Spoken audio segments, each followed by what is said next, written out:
Alright, so I've got this pork ham that I've been curing in this wet cure brine. Basically all that is just a very simple brine with pink curing salt and a little bit of sugar. That curing salt is what makes the meat stay pink when you cook it and gives it that good ham flavor that you like. So basically what I'm going to be trying to make here is a smoked ham out of wild hog, and this is my first go at it, so if it doesn't turn out that good, I'll be honest with you. I'm not 100% sure how it's going to turn out, but hopefully it'll be alright. This has been soaking in this brine for at least a week, so it should be soaked all the way through. For those of y'all who've been watching my channel for a while, I do have t-shirts now, but it's a very limited stock, and I actually got my website up and running finally. If you go to my website, I'll put the link here. Go to my website, I've got a shop, and as of right now I've only got this one shirt in stock, and I've got a few different sizes, and like I said, the supply is very limited, so if you're interested in that, just go over and check it out now before they're gone. I will be probably doing some more in the future, but I can't give you a time frame on when, so check that out. And we're going to take this and drain all the brine out and go get the smoker fired up, rinse this off, pat it dry, and I got this butcher twine. I'll show you what I'm going to do with that. I think that'll help keep it all together. Oops, left the gas on from last time. Still pretty full.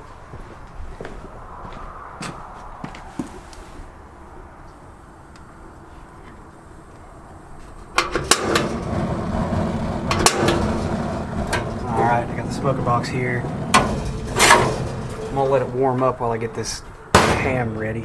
Alright, so I'm going to be trying the butcher string to tie it all up into a good blob. The cut of meat this is basically just a hind quarter off of a wild hog with the bone removed. So I had the hog hung up on a gambrel, butchering it out, and I just cut the hind quarter straight off of the bone. So that's all it is a boneless ham, basically.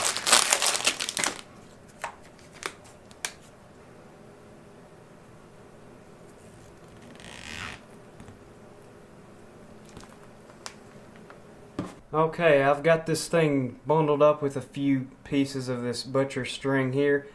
Now the tag ends are removed, it's all cleaned up. We've got this ham into one kind of big bunch, which will be good for slicing later when it's done cooking. Let's go check on the smoker, get this thing rolling. Set it right there in the middle.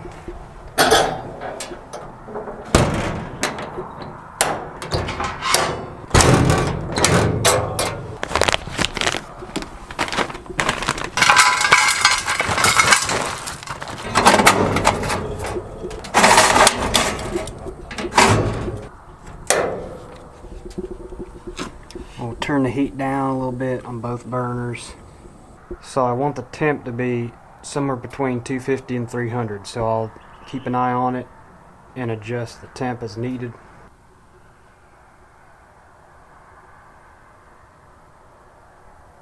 Alright, now the smoke has died down. It's time to pull this thing out here. It's a dual probe thermometer. You don't need this. If you just get a regular meat thermometer, you just open this up and stick it in there every so often and check the temp. But since I've got this, I'll put one probe into the ham directly into the center. The other probe will just take an air temperature of the smoker, which I've already got a gauge right here. But I need to switch this to Fahrenheit, and once the internal breaks 160 in the middle of the ham, then we'll cut the heat off and pull her out. So one thing I like about this thermometer is you can sit here inside and watch your temperatures while you're watching YouTube videos. I think it's pretty cool. We're at 150 internal and 296 in the smoker, so hopefully we'll get this thing going. These chickens need to go back into their coop.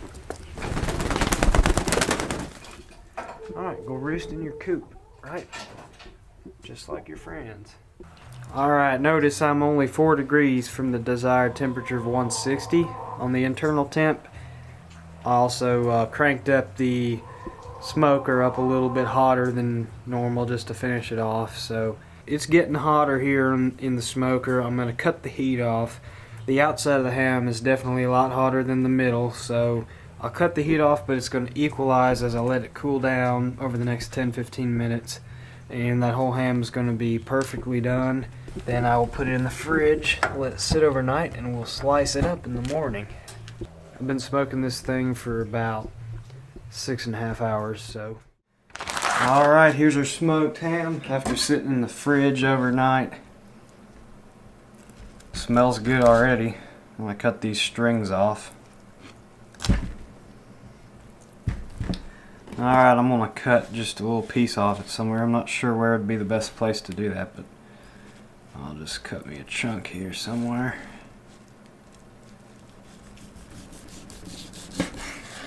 There it is. So this silver skin is going to have to go. But I can slice it up real thin and it won't be much of a problem.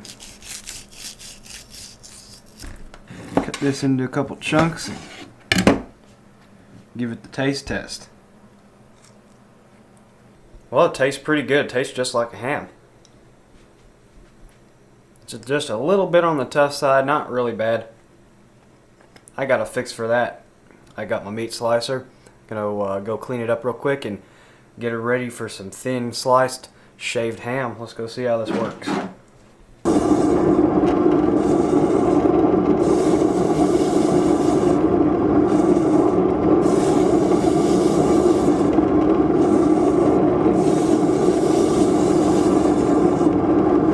Well, there it is, all sliced up. Notice it didn't hold together into big solid slices because it doesn't quite have the fat content of a domestic pig, so it'll separate. But we still got some nice thin slices. I saved the end pieces here so I can trim them up and cut them into cubes to throw into eggs or whatever for omelets and stuff. The rest of this is going to be sandwich meat. As you can see, it looks pretty good. Well, here it is. Finished product.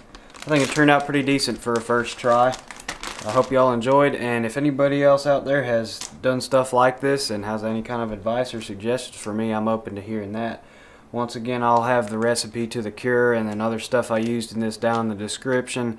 Also, I will put a link to that hog hunt where I killed this hog down in South Georgia. That was a great time. I would recommend watching that if you haven't. That was my first first wild hog I ever shot. So thanks again for watching, and stay tuned. We got turkey seasons getting closer every day, and I got some shed hunting I got to do. So stick around. Maybe we'll get into something here.